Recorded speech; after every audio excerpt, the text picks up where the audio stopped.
Друзья, в предыдущем ролике я вам обещала рассказать об этом замечательном вине. Это вино я бесконечно люблю. Оно называется Та. И, как вы, наверное, уже догадались по форме бокала, поговорим мы сегодня о десертном вине. Кстати, в одном из следующих роликов я обязательно вам расскажу, как правильно подобрать бокал к вину. Это очень важно, потому что это очень сильно влияет на то, как мы вино воспринимаем. Итак, вино это очень особенное, потому что это вино Марко Капитони посвятил своей любимой жене Антонелле. Он ее ласково называет Та, именно отсюда и название этикетки.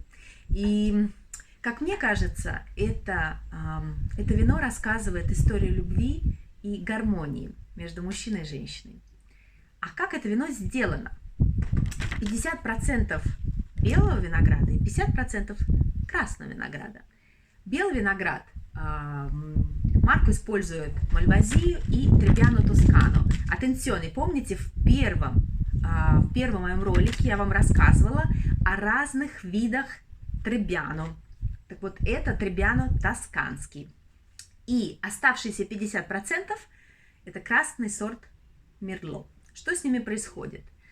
Белый виноград Марко собирает в начале сентября, подвешивает их в специальных, очень хорошо вентилируемых помещениях и его подсушивает. А красный Мерло, он остается непосредственно на самих лозах, на виноградниках, и под ярким солнцем он подсушивается, он, как бы сказать, заизюмливается. Так вот, разные виды подсушки приводят приблизительно к одному и тому же эффекту, потому что, подсушиваясь, виноград теряет как минимум 40% своего веса.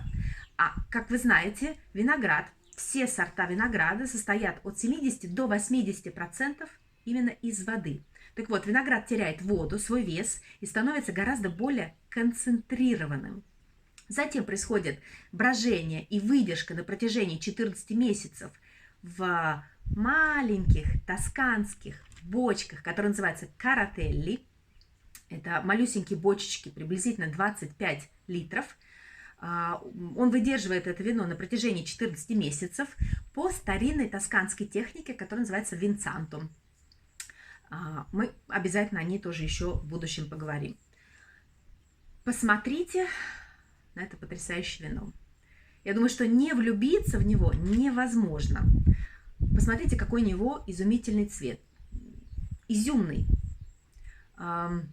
Если это вино покружить, посмотрите, оно останавливается практически сразу же, после первого же круга. А это всегда первый признак очень хорошей структуры, густоты вина. Структура здесь действительно отличная. Давайте посмотрим, что нам расскажут ароматы.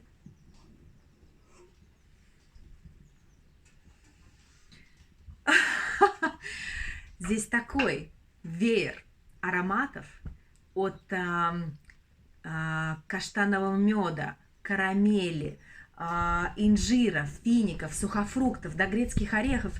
И продолжать можно до бесконечности. А какой же у него вкус?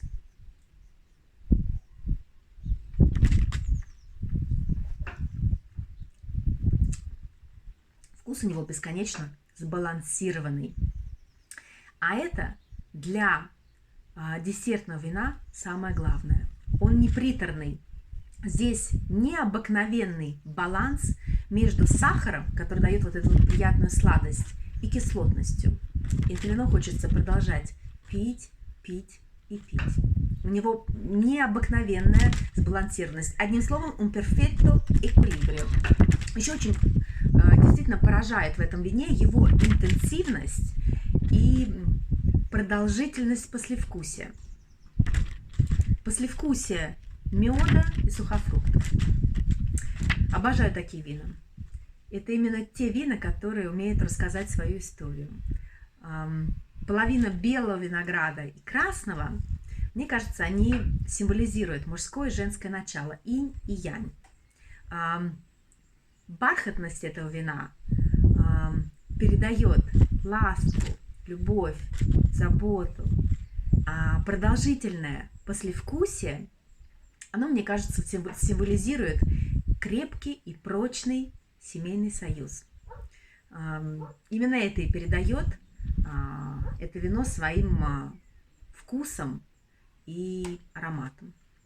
А с чем же это вино лучше всего сочетать? Кстати, хочу с вами поделиться одним из главных правил техники итальянских сомелье. Сладкое сочетаются только со сладким. Сладкое, десертное или даже полусладкое вино, его пьют в конце трапезы. Пожалуйста, не используйте его в течение трапезы с основными блюдами. Это именно то вино, которое надо пить в конце трапезы. Его можно пить как самим по себе, так и вместе со сладким, с дольче.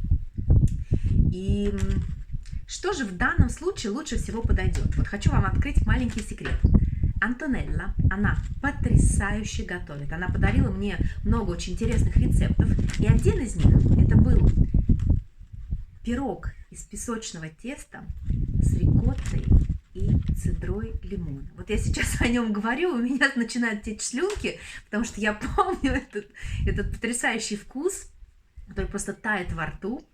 Я приготовила это дольче к Пасхе. И честно скажу, это сладкое вместе с этим вином было, наверное, одним из самых запоминающихся гастрономических сочетаний в моей жизни. Потому что это была просто полная идиллия. Когда структура еды и вина, она совпадает. И сила послевкусия, она как по волшебству заканчивается одновременно. Это было просто потрясающее сочетание. Друзья, я вам хочу пожелать гастрономических, волшебных сочетаний и запоминающихся вин. Чин-чин.